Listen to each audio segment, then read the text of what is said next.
ओम शांति। ओम शांति। ओम शांति। बाबा के इस विशाल शांति वन के डायमंड हॉल में अव्यक्त बाबा के एक दिन पहले शाम को मैं कई वर्षों से क्लास करा रहा हूं। मेरा ये समय फिक्स है, किंतु जितनी भरी हुई सभा मैंने आज देखी है उतनी कभी नहीं देखी। इसलिए आप बहुत जोर से अपने लिए ताली बजाएं।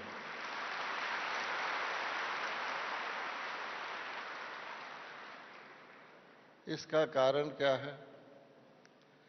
इसका कारण ये है कि आप सौभाग्यशाली आत्माओं ने गुजरात में जन्म लिया है, संगम पर।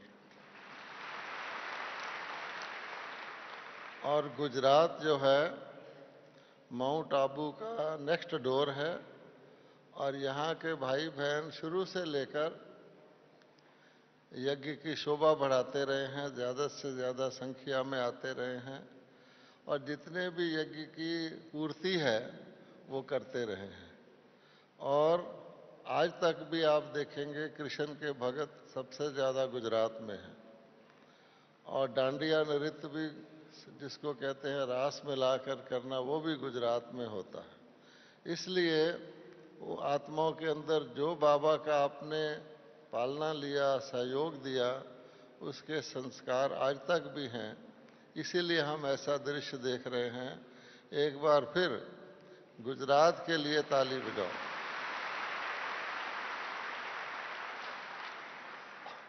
ना केवल संगम में, ना केवल स्वर्ग में, बल्कि भक्ति मार्ग में भी। सोमनाथ का मंदिर कहाँ है? सोमनाथ का मंदिर कहाँ है? तो किसने बनवाया? शिव बाबा कहता है कि सबसे पहली यादगार भगवान की निराकार की आपने बनाई। उसके बाद श्री कृष्ण के मंदिर सबसे ज़्यादा भारत में हैं। हमने विदेशों में भी जाकर देखा है। गुजरात के भाई बहन कहाँ भी हों, पर वो अपनी भारतीय कल्चर को कायम रखते हैं। जितने हमारे देश के त्यौहार हैं वो मनाते हैं। और कलयुग में भी अगर आप आकर के देखेंगे तो बाबा दो बापू जी कहता है, एक भारत का बापू जी और एक विश्व का बापू जी। परंतु भारत को भी अंग्रेजों से स्वतंत्रता किसने दिलाई? भारत के बापू जी ने। और वो कौन थे? वो भी गुजरात के थे। उसके बाद आप देखो सरदार पटेल, जिसने सारे भारत को टूटे हुए को इकट्ठा किया।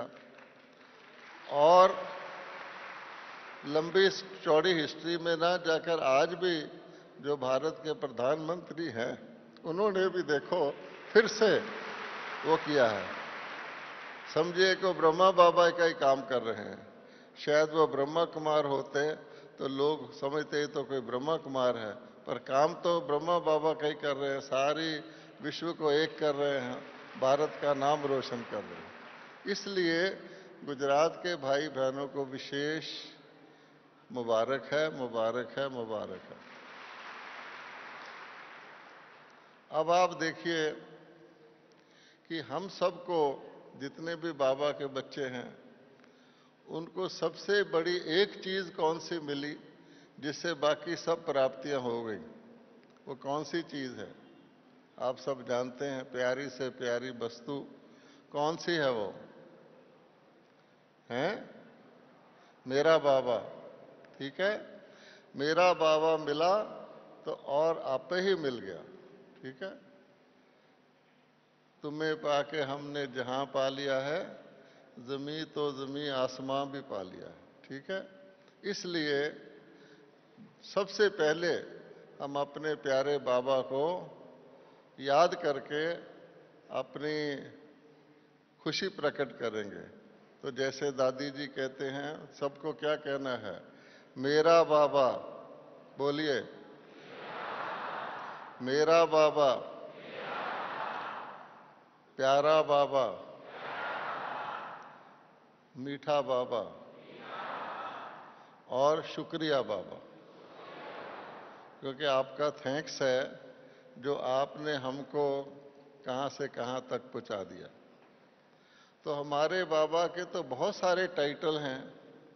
बाबा ने हमें भी बहुत सारे टाइटल दिए हैं। हमारे भी टाइटलों की पूरी पुस्तक बन सकती है। बाबा के टाइटल तो आज तक लोग गा रहे हैं, पर आज के विषय के लिए क्या टाइटल होगा बाबा का? चमत्कारी बाबा। ठीक है, तो हमारा बाबा कौन है? चमत्कारी बाबा। क्योंकि ज्ञान सूर्य के चमत्कार। तो अब आप देखिए क्या क्या चमत्कार बाबा ने किए हैं और हमको भी चमत्कारी बना दिया। दुनिया के लोग बेचारे किसको चमत्कार समझते हैं? वो समझते हैं कि यदि कोई बच्चा 2 सिर वाला पैदा हो जाए कहीं, तो सारे लोग उसको देखने चले जाते हैं कि चमत्कार हो गया। हाँ? या कुछ और एक्स्ट्रा ऑर्डिनरी अजीब गरीब चीज हो जाए तो कहते चमत्कार हो गया। और उन्होंने अपनी द्वापर युग की रजोगुनी बुद्धि से क्या चमत्कार बताया कि सबसे बड़ी गलती उन्होंने ये कर दी कि परमात्मा कोई चमत्कार दिखाता है। वो चमत्कार क्या दिखाया कि श्री कृष्ण जी थे, उनका जन्म हुआ तो ताले खुल गए जेल के, पहरेदार सो गए और उनको लेकर उनके पिताजी चले गए। आगे जमुना बहुत चढ़ी हुई थी, बहुत उसमें पानी आया हुआ था, तो ऊपर से बारिश हो रही थी। एक 5 सिर वाले सांप ने श्री कृष्ण जी की छतरी बन गए, इत्यादि इत्यादि इत्यादि। इसको वो पहला चमत्कार कहते हैं। और उसी में पहली भूल में आज तक, क्योंकि हम चमत्कार का उन्होंने अर्थ ही नहीं समझा, तो हम बच्चों को बाबा ने बताया है कि मेरे चमत्कार, मैं सारे विश्व का पिता हूं, तो मेरे चमत्कार भी सारे विश्व के लिए हैं। अभी हमने गीत सुना कि सबसे ज्यादा चमत्कारी चीज क्या है? बाबा की मुरली। ठीक है, क्यों कि दुनिया में आज तक भी किसी को पता नहीं है उसका पिछला जन्म कहाँ हुआ था, अगला जन्म कहाँ होगा, ये सृष्टि कैसे शुरू हुई, कब तक चलनी है, कुछ पता नहीं है। कोई भी बात सुन लो जो हम सब जन्म जन्मांतर सुनते हैं, उल्टी है। तो बाबा कहते हैं मेरा पहला चमत्कार मुरली के द्वारा क्या किया कि बाबा ने आकर हमें, जो हम 3 बारी ओम शांति कहते हैं, पहले पहले हमें 3 परिचय दिए। क्या दिए? मैं कौन हूं, ठीक है, मैं किसका हूं, मैं कहां से आया हूं, मेरा घर कहां है, मेरा पिता कौन है आत्मा के तौर से, और मैं आत्मा हूं। तो ये परिचय बाबा ने हमें दिया। और सबसे पहला चमत्कार यही हुआ कि हम मृत्यु को प्राप्त होने वाले से बदलकर अमर हो गए। है ना? हम भक्ति में क्या कहते थे? हे भगवान, हमें मृत्यु से अमर बना दो। बाबा कहता है मैंने एक ज्ञान सुना करके तुम आत्मा हो, तुमको अमर बना दिया और भाई भाई बना दिया। नहीं तो हम समझते थे मैं गुजराती हूँ, मैं गुजरात में भी काठियावाड़ी हूँ या फलाना हूँ, फिर मैं इंडियन हूँ, फिर मैं ये हूँ, फिर मैं वो हूँ। बाबा ने कहा तुम हो आत्मा और सारी दुनिया की आत्माएं भाई भाई हैं। तो क्या हुआ?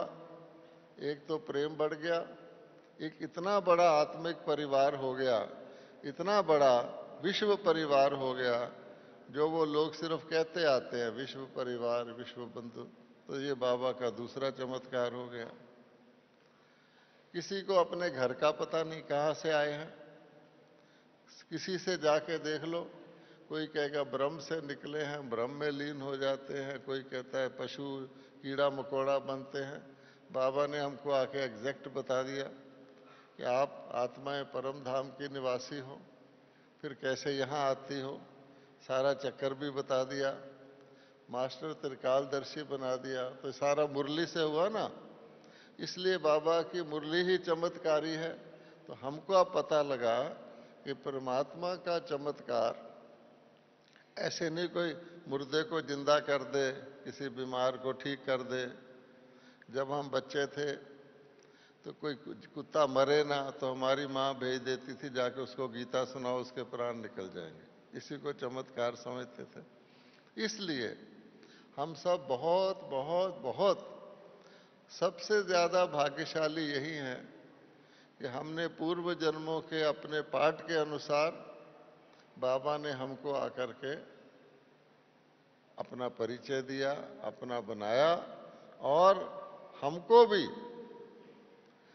मास्टर त्रिकालदर्शी, मास्टर त्रिलोकीनाथ, मास्टर ज्ञान सूर्य बना दिया। तो इसलिए बाबा ने अपने चमत्कार जो हमें दिखाए वो हमें आगे जाके दूसरों को दिखाने हैं, क्योंकि बाबा करण करावनहार है। हमें क्यों दिखाने हैं? क्योंकि बाबा कहते हैं जो करेगा सो पाएगा। अगर मैं ही सबको दिखा दूं तो फिर क्या होगा? फिर तो बाबा को आके सतयुग में जन्म लेना पड़े, और बाबा सतयुग में जन्म लेंगे तो बाबा को फिर कलयुग में भी आना पड़े। इसलिए बाबा कहते हैं मैं एक ही हूं जो युक्ति करके आता हूं। कुछ काम तो मैं ऊपर से ही कर देता हूं। कई कहते हैं भगवान ऊपर से क्यों नहीं कर देता? बात तो उनकी ठीक है, पर वो कहते हैं कि शंकर का पाठ मैं ऊपर से बजवाता हूं, विष्णु का पाठ मैं ऊपर से बजवाता हूं, ब्रह्मा का भी बहुत समय ऊपर से बजवाता हूं। लेकिन जितना जरूरी है कि यहाँ आत्माएं थोड़ा समझना शुरू करें, उतना समय मैं युक्ति करके नीचे आके अवतरित होकर दूसरे तन में प्रवेश करके अपने मुख के वंशावली बनाता हूं। तो हम सब कौन हैं? बाबा का चमत्कार ये है कि कलयुगी शूद्र वृत्ति आत्माओं को बाबा ने सीधा ही जंप लगवाकर क्या बना दिया? कलयुगी शूद्र वृत्ति आत्माओं को ज्ञान देकर क्या बना दिया? क्या परिचय दिया? कि तुम ब्राह्मण हो। हैं? अभी भी बाबा ने कहा है कि क्रिश्चियन धर्म में ब्राह्मण आदि नहीं होते, इस्लाम धर्म में ब्राह्मण नहीं होते, पारसी धर्म में, पर अपने धर्म में बाबा ने हमको कन्वर्ट कर दिया। क्या कर दिया? आजकल बहुत सारी चर्चा हो रही है धर्म परिवर्तन की, हो रही है ना दुनिया के अंदर। हम तो भारतवासी हैं। तो सबसे पहला धर्म परिवर्तन किसने किया? हम लोग, जिसको बाबा ने ब्राह्मण बनाया, फिर बाबा ने हमको देवता बनाया, फिर हम अपने आप क्षत्रिय बन गए। बाबा की सारी प्रारब्ध खत्म करने के बाद, जैसे कोई होता है ना लोभ में आके लोग धर्म चेंज कर लेते हैं, तो हमने रावण के धोखे में आकर धर्म परिवर्तन कर लिया, हम हिंदू बन गए। बताओ, सबसे बड़ा धर्म परिवर्तन किसने किया शुरू? हमने किया। और बाबा कहते हैं अब भी घर वापसी, आजकल घर वापसी बड़ा शब्द चल रहा पड़ा है, घर वापसी। वो तो नकली घर वापसी करते हैं, परंतु सच्ची घर वापसी कौन कर रहा है? बोलो, सच्ची घर वापसी कौन करवा रहा है? शिव बाबा। और किससे करवा रहा है? हमसे। हमारा स्लोगन क्या है? अब घर, क्या स्लोगन है? अब घर जाना है। हम तो अपनी मर्जी से जाएंगे, बाबा के चमत्कारों का लाभ लेके जाएंगे। जो नहीं भी तैयार, उनको भी अब घर जाना है, शूद्र कोई नहीं रहेगा। इसलिए ताली बजाओ कि हमारा चमत्कारी बाबा, हमारा चमत्कारी बाबा जब आता है उसके बाद क्या होता है कि नाम ही है सूर्य। तो सूर्य का क्या काम है? अंधकार को बदल के प्रकाश करना, रात्रि को बदल के दिन करना। तो ब्रह्मा की रात्रि को बदलकर, ब्रह्मा की रात्रि मैंने हम सब की रात्रि, उसको बदलकर सारे विश्व की रात्रि को नया दिन बनाना, इससे बड़ा चमत्कार दुनिया में ना कोई कर सकता है, ना किसी ने किया है, ना करेगा। तो हमारा बाबा हुआ कि नहीं चमत्कारी, और हम उसके साथ हैं। इसलिए ज्ञान सूर्य का चमत्कार सारे विश्व के लिए है और ब्राह्मणों के लिए विशेष है। क्योंकि बाबा कहता है कि मैं, आप कौन हैं? आप साधारण नहीं हैं, हम सब दुनिया में साधारण हैं। क्योंकि जो आज की दुनिया में बड़े हैं वो सतयुग में थे ही नहीं, और जो सतयुग में थे वो अपनी आज चौथी स्टेज पर हैं। परंतु बाबा के बच्चे बनने से एकदम हम क्या हो गए? एकदम हम हो गए क्या? कांटे से फूल। एक दो दिन पहले बाबा ने कहा है कि रावण को कांटों से क्यों जलाते हैं और भगवान पर फूल क्यों चढ़ाते हैं? क्योंकि रावण ने कांटों का जंगल बनाया और बाबा ने हमको फूलों का बगीचा बना के दिया। अब हम क्या बन रहे हैं? क्या बन रहे हैं? फूल बन रहे हैं और फूलों की दुनिया में जा रहे हैं। तो बाबा का ये चमत्कार है, दुनिया में आपने फूलों को कांटे बनते तो देखा होगा, लेकिन कांटों को फूल बनते नहीं देखा होगा। तो बाबा आके कांटों के जंगल को फूलों का बगीचा बनाते हैं। अपने एक एक बच्चे को दुखदाई जो चीजें हैं, विकार हैं, क्रोध है, अहंकार है, उससे छड़ाकर हर एक को सुखदाई। बाबा कहते हैं आप बोलो तो आपका बोल भी मधुर हो, कोई कर्म करो तो भी किसी को सुख देने वाला हो। देवता हो गए, हो रहे हैं। इसलिए बाबा के चमत्कार अनेक हैं, पर हम ब्राह्मणों के लिए क्या खास चमत्कार है? हम ब्राह्मणों के लिए पहला चमत्कार है जिसको हम कहते हैं अति इंद्रिय सुख। आज तक सतयुग में भी देवताओं को भी अति इंद्रिय सुख नहीं था, देखो, क्योंकि संगम युग पर बाबा साथ है। तो अति इंद्रिय सुख का अनुभव पूछना हो तो किससे पूछो? गोप गोपियों से। ताली बजाओ, आप सब अति इंद्रिय सुख का अनुभव कर सकते हो। और दुनिया में कोई भी सन्यासी, उदासी, कोई भी अति इंद्रिय सुख का अनुभव नहीं कर सकता, इंद्रियों का कर सकता। क्यों? कि अति इंद्रिय का सुख आत्मा को होता है। आत्मा अभिमानी को हो सकता है, देह अभिमानी को हो ही नहीं सकता।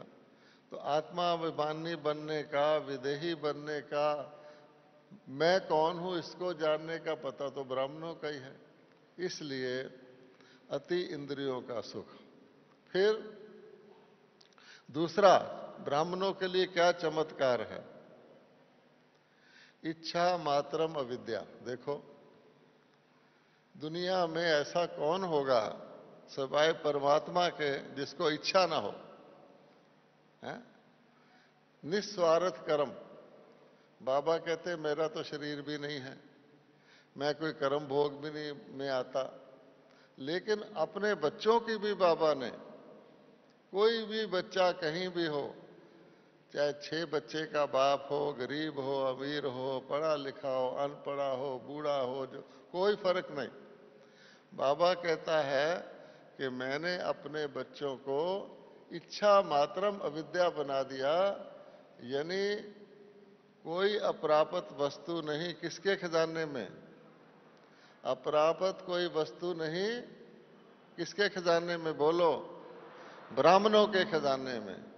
इसलिए बाबा कहता है ताली बजाओ कि आप इतने बेहद के जबरदस्त बादशाह कि आपके खजाने में कोई अप्राप्त वस्तु ही नहीं, आपको कोई इच्छा ही नहीं। क्यों? अरे जिसको भगवान मिल गया उसकी शरीर का भी सारा ध्यान बाबा रखे, उसके मन को भी बाबा शुद्ध करे, पतित पावन है, उसका भविष्य भी बनाए, उसके पिछले विक्रम भी खत्म करे। ऐसा तो कोई हो नहीं सकता। शरीर के लिए लोग दूसरे डॉक्टर के पास जाते हैं, धन कमाने के लिए कहीं और जाते हैं, आदि आदि। और जिसका इतना बड़ा परिवार हो, तो जिसका इतना बड़ा परिवार हो, परिवार बहुत बड़ा सपोर्ट होता है। अरे हमारा इतना बड़ा परिवार आपकी, और ऊपर परमात्मा आपसे पूछे बगैर ही आपकी सब इच्छाएं पूर्ण करता है। आपको अनुभव है कि नहीं? हर एक ब्राह्मण को अनुभव है कि बिना मांगे ही, मांगने वाले को तो बाबा बच्चा कहता ही नहीं, वो तो भगत है।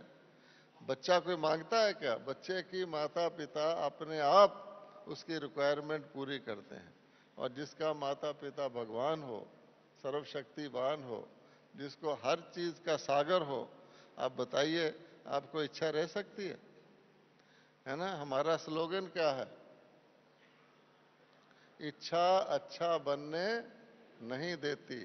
इसलिए कौन इच्छा रखेगा? और इच्छाएं तो हद की होती हैं।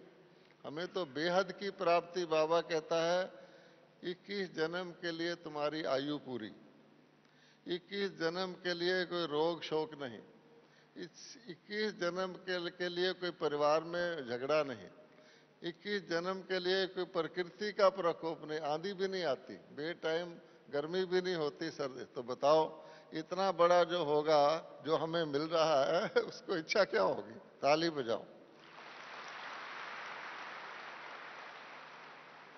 अब जी बेहद की खुशी, अति इंद्रिय सुख तो आत्मिक स्थिति है, शरीर में भी आ जाओ तो बेहद की खुशी। दुनिया में किसी को भी बेहद की खुशी नहीं हो सकती। क्यों? बहुत सारे कारण हैं, आप जानते हैं। पिछला हिसाब किताब, आज का समय, बहुत कुछ है। लेकिन मोटी बात यह है कि आपको बेहद की खुशी चाहिए तो उसको रखोगे कहां? बताओ। हद की खुशी तो होगी भी, चलो पैसे की खुशी है, बैंक में रख दिया, मकान की खुशी है, ये पड़ा। बेहद की खुशी मैंने जो हर वक्त ही रहे, आप सो रहे हो तो भी आप हंस रहे हो, हैं? ऐसी खुशी कहां रखोगे? आपको बेहद की खुशी टेम्परेरी चाहिए या परमानेंट? बोलिए, परमानेंट या टेम्परेरी? भगवान के घर आए हैं, परमानेंट कहां रखोगे? तो आप देखोगे कि आत्मा का ज्ञान सिर्फ बाबा ने हमें दिया है, और आत्मा परमानेंट है। तो खुशी भी आत्मा में ही रहती है। उनको तो ये भी नहीं पता, वो समझते पैसे में खुशी रहती है। तो इसलिए परमानेंट खुशी आत्मा को हो सकती है, और आत्मा का ज्ञान आपको है, और आत्माभिमानी आप रहते हैं।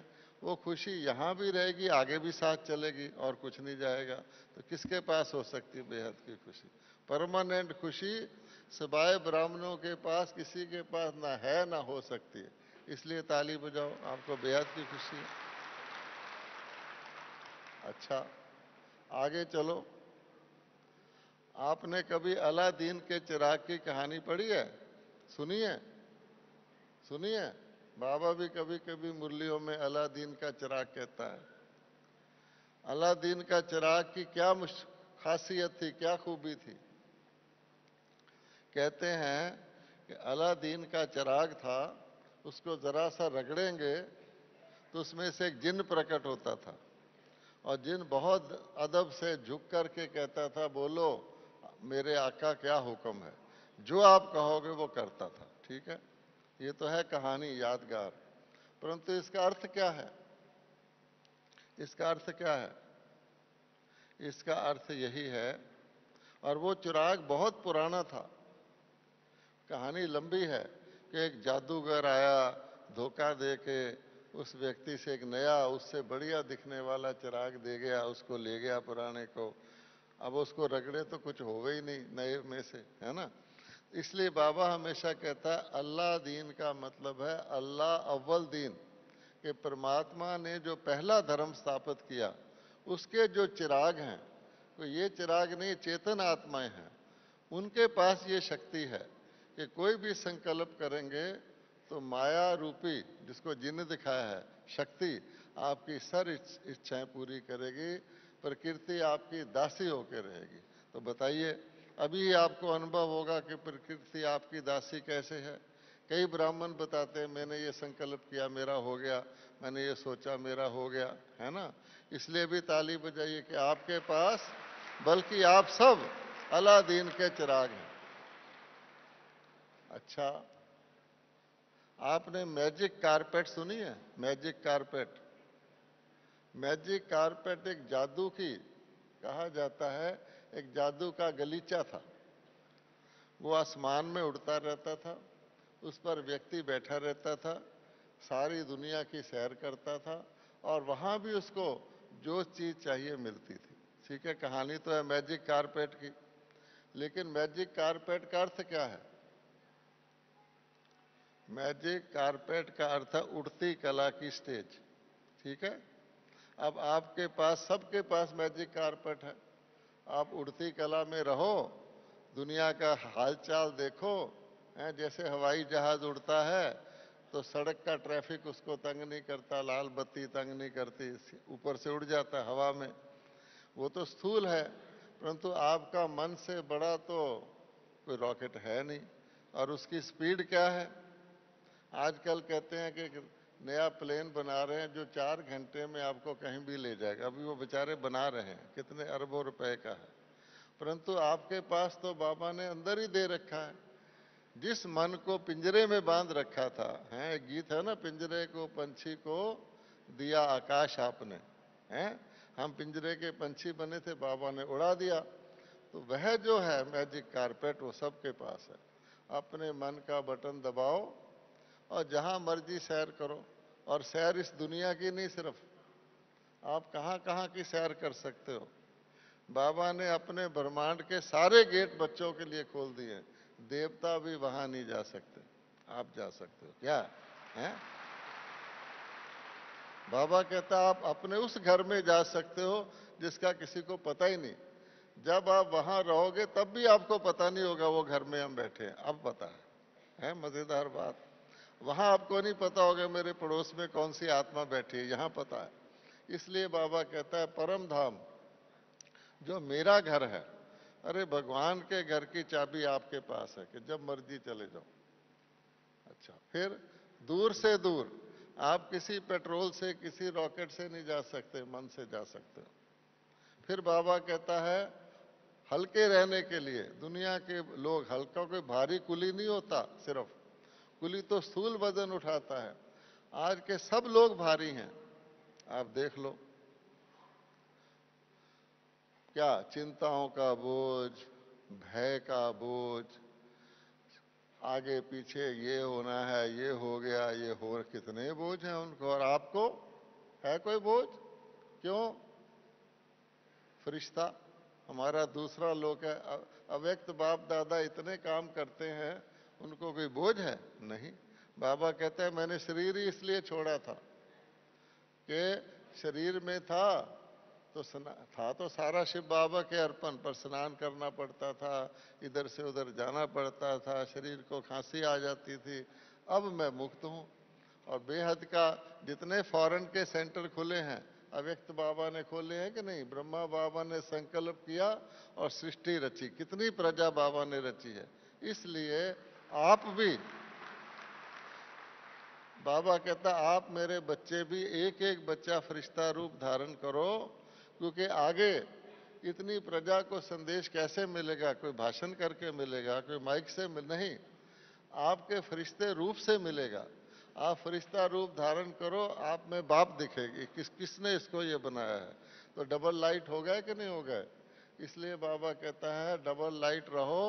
और ये हमारे पास ही शक्ति है कि सूक्ष्म वतन में जाकर फरिश्ता रूप का अभ्यास करना और यहाँ शरीर में फरिश्ता रूप में चलना। इसके लिए फिर ताली बजाओ, ये भी बाबा का आपके लिए चमत्कार है। तो इसलिए अगर आप लिस्ट बनाओगे तो हमारी जीवन ही बाबा ने चमत्कारी कर दी। तो ज्ञान सूर्य के चमत्कार एकाग्रता की शक्ति से। अब ये एकाग्रता की शक्ति क्या है भाई?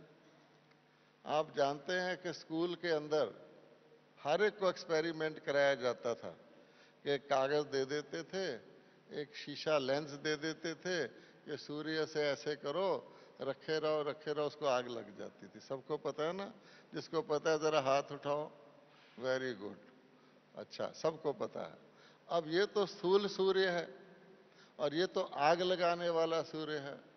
तो बाबा कहता है वैसे तो ये सूर्य भी चमक रोशनी देता ज्यादा है, आग तो कम लगती है। आग की भी आवश्यकता पड़ती है क्योंकि आग ही सब चीज को साफ करती है और खुद वैसी रहती है। और जितनी वस्तुएं हैं, चाहे आप पानी ले लो, चाहे हवा ले लो, वो अपना रूप बदल देती है, पर आग वैसी की वैसी रहेगी और किसी चीज का भी पूरा रूप बदल देगी। परंतु आग से भी ज्यादा इंपॉर्टेंट है प्रकाश, रोशनी। तो बाबा कहता है मैंने तो तुमको ज्ञान की रोशनी दी है, मास्टर ज्ञान सूर्य बनाया है। अर्थात कि सूर्यमुखी का फूल आपने देखा होगा, है? बाबा हमको पहले पहले सूर्यवंशी बनाता है। सूर्यवंशी कौन बनेंगे? कई पूछते हैं सूर्यवंशी और चंद्रवंशी में क्या फर्क है। वो तो बाबा रोज ज्ञान देते हैं, इतना फर्क है, इतना फर्क है, इतना फर्क है कि बात ही अलग है। दुनिया का सूर्य भी जो है उसी की रोशनी से चंद्रमा चमकता है, वैसे तो पत्थर है।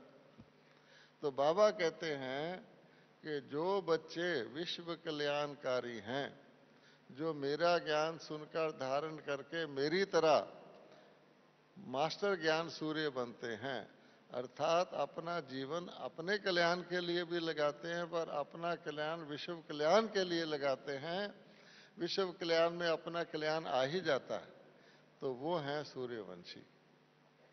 और जो सो कल्याण करते वो भी अच्छा है। बाबा के बच्चे हैं, अपना तो कल्याण करते हैं, वो हैं चंद्रवंशी।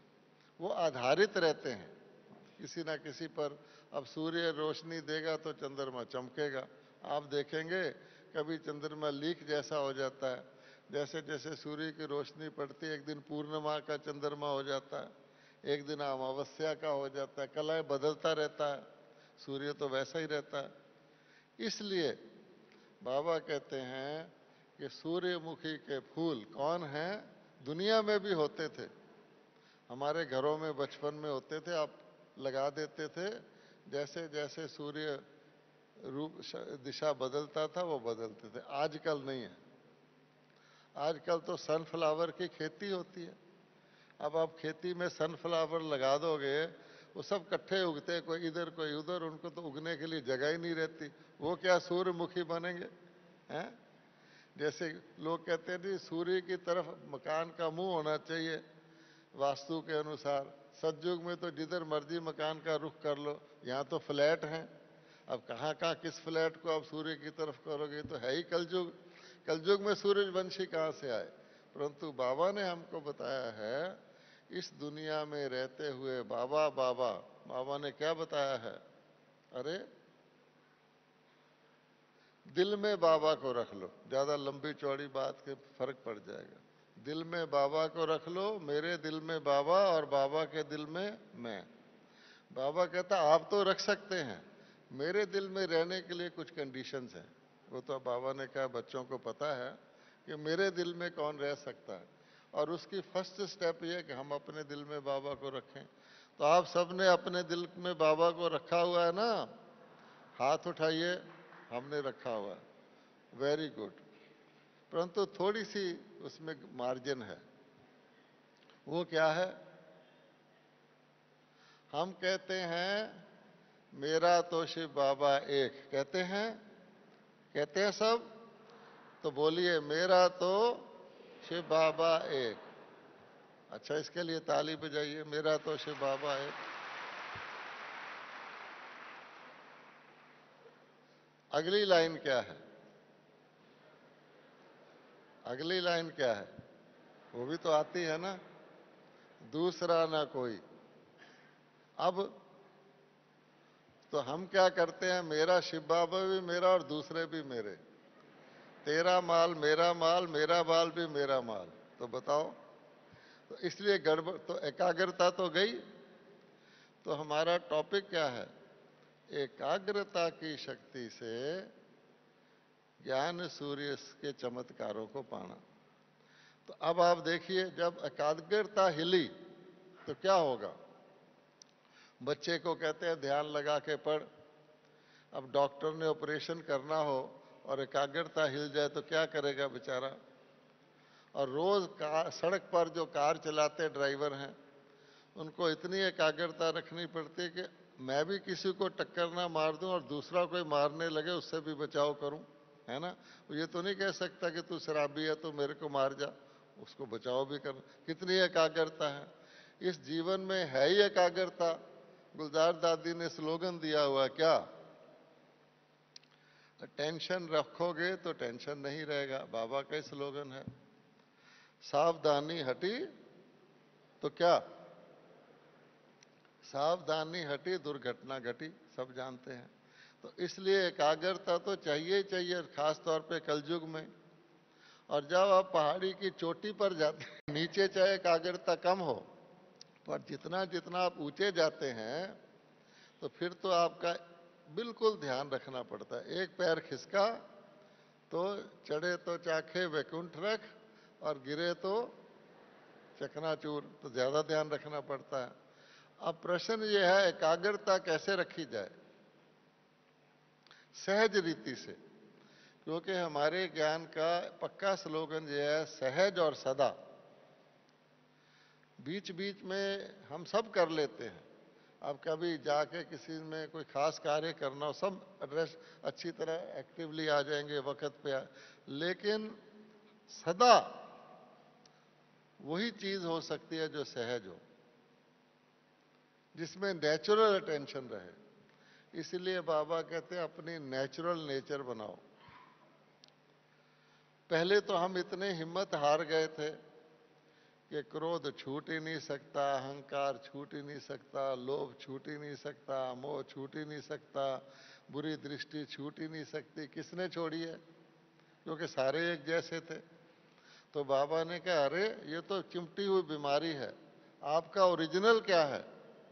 ओरिजिनल हम अनादि रूप में परम धाम में भी शुद्ध हैं, सतयुग में भी शुद्ध हैं, इसलिए त्रेता में भी शुद्ध हैं, संगम पर भी शुद्ध बन। तो बाबा ने कहा ज्यादा समय तो तुम प्योर हो, तो ताकत आ गई कि हम असली रूप ये तो नकली है, छूटेगा, था नहीं।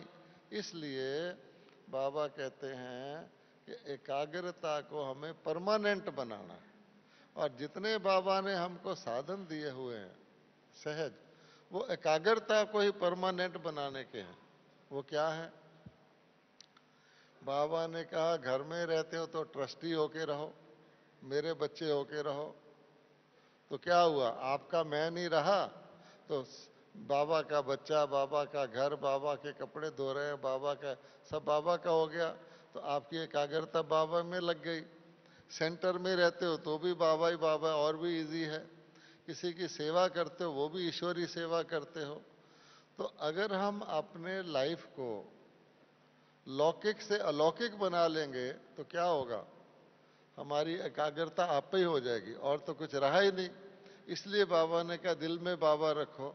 ऐसे नहीं कि दिल में बाबा को बिठा के देखते रहना है। आप बाबा को दिल में रख के जिसका जो दिल में होगा उसका काम खुशी से करोगे, हैं? इसलिए बाबा कहता है कि सहज तरीका योग लगाने का, अर्थात मेरे से एकाग्र होने का क्या है? प्रेम। इसलिए बाबा कहता है मेरा तो शिव बाबा एक। शिव बाबा से अपने सारे संबंध जोड़ लो। बाबा ने क्या कहा? एक तो मैं अपना परिचय देता हूं ताकि मेरे से संबंध जोड़ सको, सर्वव्यापी वाले तो जोड़ नहीं सकते। दूसरा, मैं अपने से संबंध जुटवाता हूं, संबंध से स्नेह पैदा होता है, और स्नेह से नेचुरली आपका ध्यान उधर लग जाता है। जिसके साथ स्नेह होगा आपको दुनिया का भी पता नहीं होगा। हॉस्पिटल में आपका बेटा पड़ा है, आप उसको जा रहे हो देखने, रास्ते में क्या हो रहा है कि आपका ध्यान क्या है कि मैंने वहां जाना है। मोह है, स्नेह है। तो ये स्नेह ही एकाग्रता को लाता है। इसलिए बाबा कहता है कि दे, और दे सबसे बड़ी चीज है जो गलती से मैं करके फिर मैं करवाती, मेरा भाई, मेरी बहन, मेरा पैसा, मेरा घर, मेरा ये, मैं तो आत्मा हूं। तो टोटल बाबा चेंज करा के संबंध जुटाता है। अब भाई जी एक गीत और लगा दीजिए, बाबा आपने कमाल कर दिया है? सब लोग सुने, बाबा का चमत्कार सुना। अब बाबा आपने कमाल कर दिया, सब दिल में रख के हमको पता है, पर गीत वाले ने रिवाइज करवाया।